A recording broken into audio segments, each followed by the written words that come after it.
Hello again, everyone. Yesterday I did a video on 15 reasons why Hillary Clinton would lose the election. So today it's 15 reasons why Trump will win. And I've got them listed on the board here, so we'll go through them real quickly. The first one is Trump is not Barack Obama. Every election, every presidential election is a referendum on the previous administration. If the previous administration didn't do anything or was a failure, they can't transfer that power and authority to a successor. It's just not going to happen. The people aren't going to buy it. They're looking for somebody different. So you see a contrast always. The contrast between Carter, who had a failed administration, and Reagan, who said, I'll fix it, is probably one of the most, the largest contrast in recent history. So Obama hasn't done anything, really. He's been a caretaker, but Obamacare has been pretty much a disaster. So he can't help Hillary. He's trying to. He's coming out and making a lot of noise, but he can't help her. The second one is the better speaker. Almost always the better communicator, I should say. The better communicator, communicate ideas, is going to win. That's almost a given.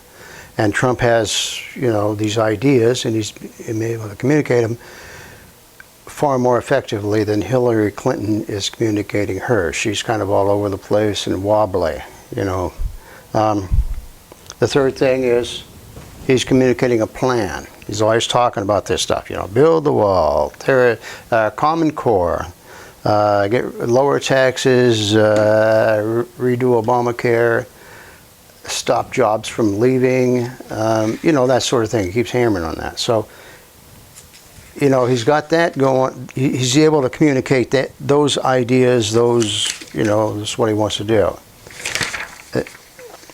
He's a fighter.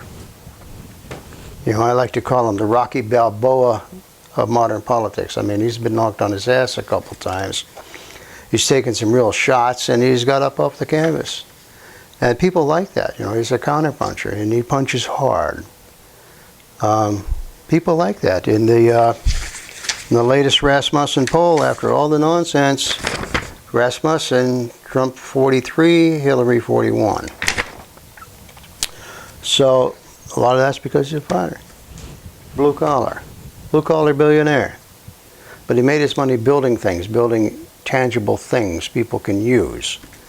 So he understands concrete and steel and electrical systems and plumbing and waste disposal, all that stuff he understands. And because he was talking to people who actually use their hands to make a living, he's able to communicate. Even now, when he's running for office, he can communicate kind of in the language that the common person understands. And a billionaire with a common touch, if you want to put it like that. The common touch can be vulgar sometimes. We'll talk about that in a minute. Personal discipline, number 6. I think that's pretty important. He doesn't drink or smoke. I think that's, you see that in his, in the way he conducts business. He's pretty disciplined. He's pretty, almost a my way or the highway kind of guy. If you're not part of the solution, then you're part of the problem. People are looking for a leader like that. They're not looking for somebody that's the mamby-pamby, wishy-washy, like Obama. They're going back and forth. You never know. Family. It's got a family. This is important to a wide chunk of the electorate. Family. He's got that family going for him.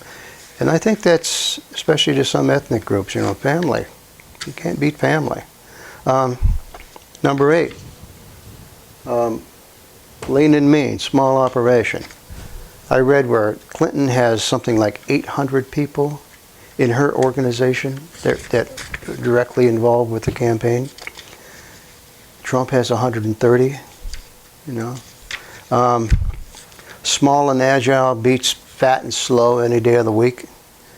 And when you have 800 people, they're butting heads, stepping on each other's toes, carving out turf, countermanding orders. There's a lot of confusion. So the fact that she has more doesn't mean it's better.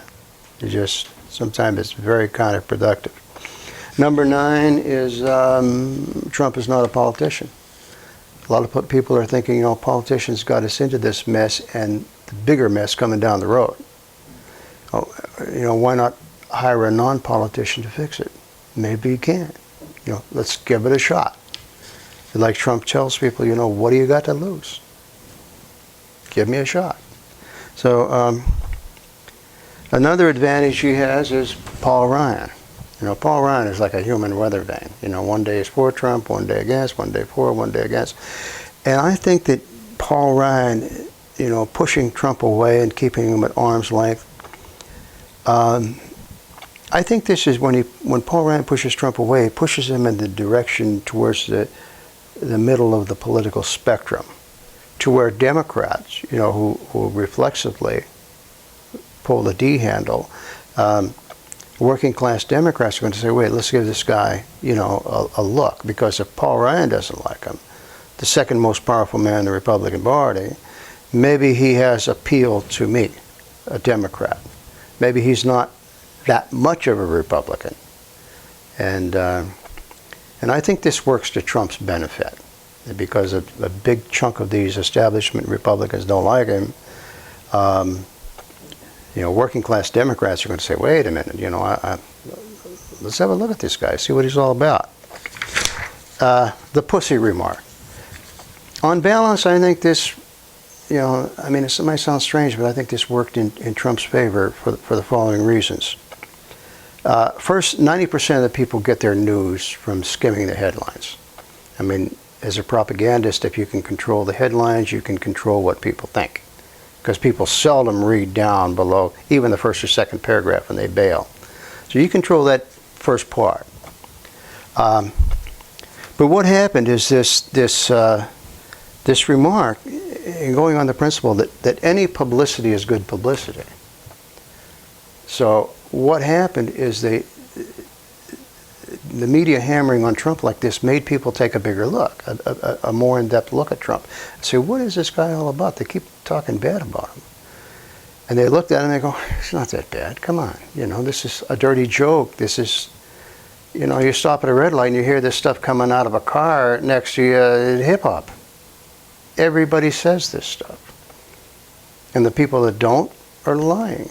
You know, imagine there are some nuns that have pretty good dirty jokes to tell in the privacy of their convent, their nunnery. So, you know, everybody does it, and people are seeing the media hypocrisy, the piling on. You know, come on, give it up already. And they're still piling on. Now you got more women coming out saying, oh, he groped me, he did this, he did that, he tried to kiss me. Yeah, okay. You know, really. Number 13 is, I think this is really important, because I got so tired of these Republicans, and I'm a conservative, and I got tired of this gay bashing. And not so much the gay bashing, but what I mean was, you know, like Jerry Falwell's moral majority, like trying to tell people how to run their lives, to legislate morality. You know, as long as people aren't breaking the law, leave them the hell alone. You know, let gays do what they want to do, even in the matter of abortion.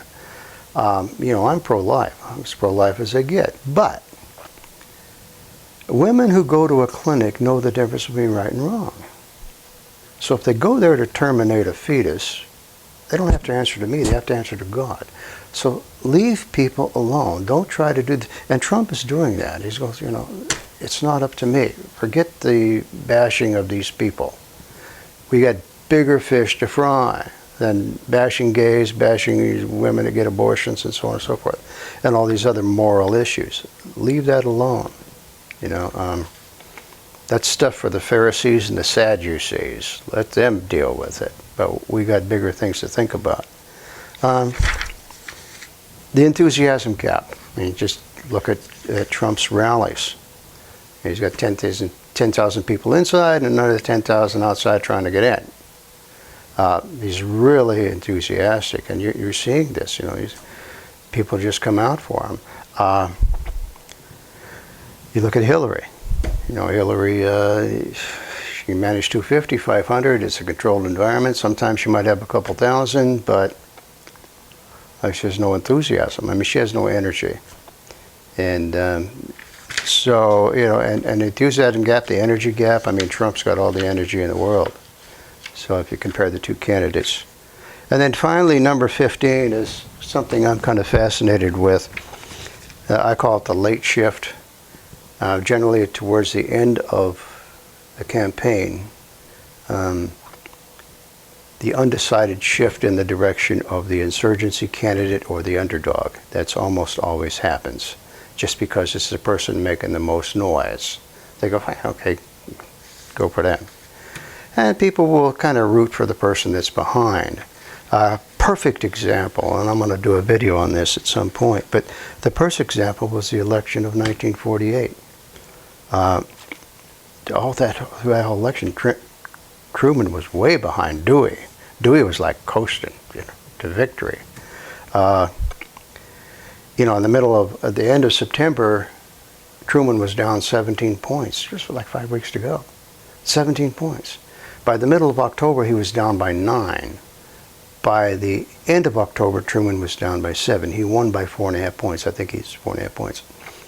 So he had that big shift. At the end of the last 2 weeks of the campaign, there were about 17%, I think it was 17% of the electorate were still undecided, sitting on the fence. 75% of those went to Truman.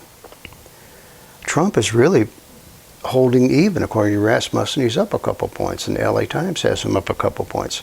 So even if he's down, he's got those fence sitters that'll probably move in his direction.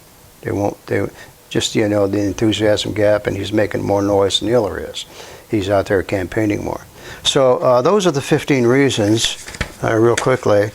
The most important are the first two.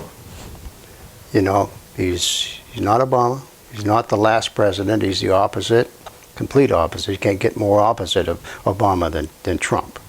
So this is a huge glaring contrast. And second is that he's the better communicator than Hillary. So those are the first two. The first two are the most important. And you know, I'll wrap it up there and tell me what you think. Yeah, could be right. I could be wrong. I think I'm pretty right. Okay, until next time. Thanks for watching.